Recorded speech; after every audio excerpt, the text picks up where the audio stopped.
এনসিপিও কি হনুরে হয়ে গেছে, তারাও কিন্তু কাউকে ডাকে নাই যে আপনারা যারা সংস্কারের পক্ষে, আমরা যেরকম ডেকেছি জাতীয় সংস্কার জোট করেছি, যারা সংস্কার চান একসাথে বসি, আমরা বসার চেষ্টা করছি, 35টা দল আমরা ছোট দল একসাথে হয়েছি, কিন্তু কই এনসিপি তো ডাকিনি কাউকে যে আসেন আমরা সবাই মিলে কাজ করি।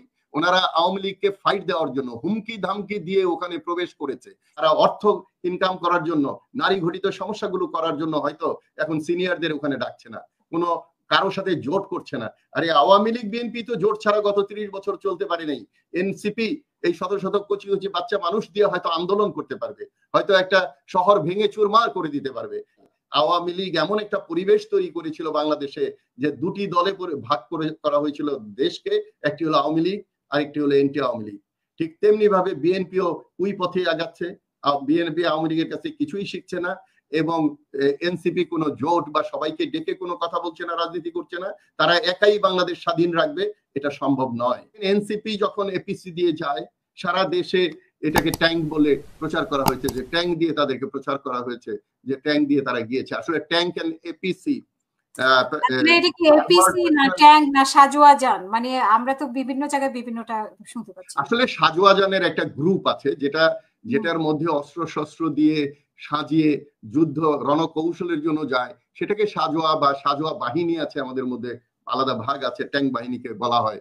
তো সাজোয়া, এই এপিসি সাজোয়া বাহিনীর কে বলা যায়, কিন্তু এপিসি হলো এই বিশেষ করে ইনফ্যান্ট্রি, আমরা যারা ইনফ্যান্ট্রিয়ান, তারা যুদ্ধের একদম চূড়ান্ত পর্যায়ে সবার সামনে যেতে হয়, এবং অনেক সময় তাদেরকে এক জায়গা থেকে আরেক জায়গায় নিতে হয় নিরাপদে। তখন এই এপিসি মানে হলো আর্মার্ড পার্সোনাল ক্যারিয়ার। আর্মার্ড মানে লৌহ জাতীয় জিনিস দ্বারা তৈরি, পার্সোনাল হলো মানুষ, এবং ক্যারিয়ার হলো ক্যারি করে। এটার কাজ হলো মূলত ক্যারি করা এক জায়গা থেকে আরেক জায়গাতে। এই টায়ার গুলো এমন ভাবে তৈরি যে একটা টায়ারের মধ্যে 80টা গুলি ফুটলেও তারা এটা চলতে পারবে। একটা টায়ার নষ্ট হয়ে গেল, বাকি টায়ার দিয়ে তারা চলতে পারবে। যে কোনো এবড়ো থেবড়ো মাঠে, পাহাড়ি, ক্ষেত, খামার, অনেক জায়গা দিয়ে এটা চলতে পারে। তো সুতরাং ওইটা দিয়ে তাদেরকে পালাতে হলো, এটা কিন্তু একটা লজ্জার বিষয়। আমাদের মূল কথা, আমাদের বলতে আমাদের দল জোটের কথা, যে এনসিপির রাজনীতির মধ্যে পরিবর্তন আনতে হবে, বিএনপির রাজনীতির মধ্যে পরিবর্তন আনতে হবে। কারণ এই আওয়ামী লীগের মতো যে স্বাধীনতা যুদ্ধের আগে থেকে রাজনীতি করে, তাদের মতো রাজনীতিবিদ অন্য দলে নাই, সেটা নেগেটিভ ভাবে হোক পজিটিভ ভাবে হোক।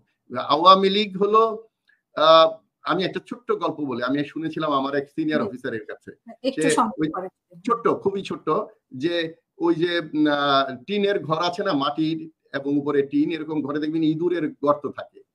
তো একে বৃদ্ধ বিড়াল খুব বিরক্ত হচ্ছে ইঁদুরের মাধ্যমে, ইঁদুর খুব ডিস্টার্ব করে থাকে। ইঁদুর ডিস্টার্ব করার কারণে এই বিড়াল প্রায় ওই বাড়ি থেকে ভেগে যেতে হবে, এমন যেখানে বিড়াল হওয়ার কথা বাঘের মতো ইঁদুরের কাছে।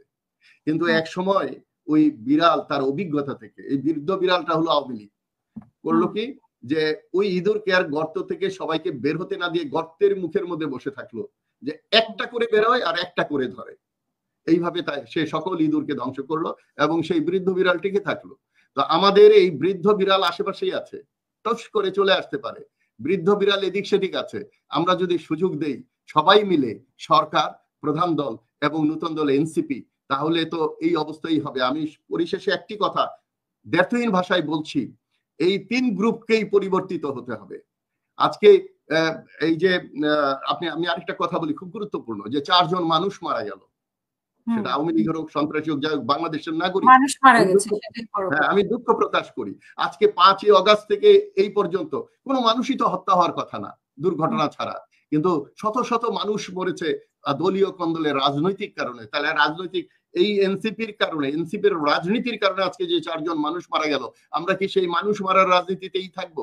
সুতরাং এনসিপি, আজকে দেখেন আমি যে বিএনপির কথা বললাম, তারা জাতীয়ভাবে ডাক দেয়নি, এনসিপিও কি হনুরে হয়ে গেছে, তারাও কিন্তু কাউকে ডাকে নাই যে আপনারা যারা সংস্কারের পক্ষে, আমরা যেরকম ডেকেছি জাতীয় সংস্কার জোট করেছি, যারা সংস্কার চান একসাথে বসি, আমরা বসার চেষ্টা করছি, 35টা দল আমরা ছোট দল একসাথে হয়েছি, কিন্তু কই এনসিপি তো ডাকিনি কাউকে যে আসেন আমরা সবাই মিলে কাজ করি। ওনারা আওয়ামী লীগকে ফাইট দেওয়ার জন্য হুমকি ধামকি দিয়ে ওখানে প্রবেশ করেছে। কি দরকার ছিল মার্চ টু গোপালগঞ্জ? তো এটা জানা যে গোপালগঞ্জ, তারপরে আমাদের এই যে বগুড়া, ফেনী, এগুলো বিশেষ বিশেষ জায়গা। বগুড়া এই গোপালগঞ্জে মাত্র 3টা সিট আমাদের সংসদীয় সিট। তো এই 3টা সিট যদি আওয়ামী লীগের ঘরানার লোকরাও নিয়ে যায়, বাংলাদেশের কিছুই হবে না। কিন্তু ওখানে গিয়ে ফাইট করতে গিয়ে পালিয়ে আসা, লোহার গাড়ির ভিতরে ঢুকে সুরঙ্গের মতো পালিয়ে আসা তো বীরত্বের কাজ নয়। এই রাজনীতি কেন করতে হবে?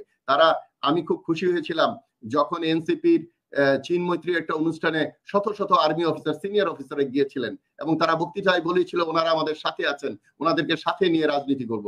আমি গ্যারান্টি দিতে পারি সেই আর্মি অফিসাররা তাদের সাথে থাকলে তারা চাঁদাবাজি এবং নারী ঘটিত বিষয় নিয়ে জড়িত হতে পারতো না, সুযোগ দেওয়া হতো না। কিন্তু এই জন্যই হয়তো তারা অর্থ ইনকাম করার জন্য, নারী ঘটিত সমস্যাগুলো করার জন্য হয়তো এখন সিনিয়রদের ওখানে ডাকছে না, কোনো কারো সাথে জোট করছে না। আরে আওয়ামী লীগ বিএনপি তো জোট ছাড়া গত 30 বছর চলতে পারে নাই।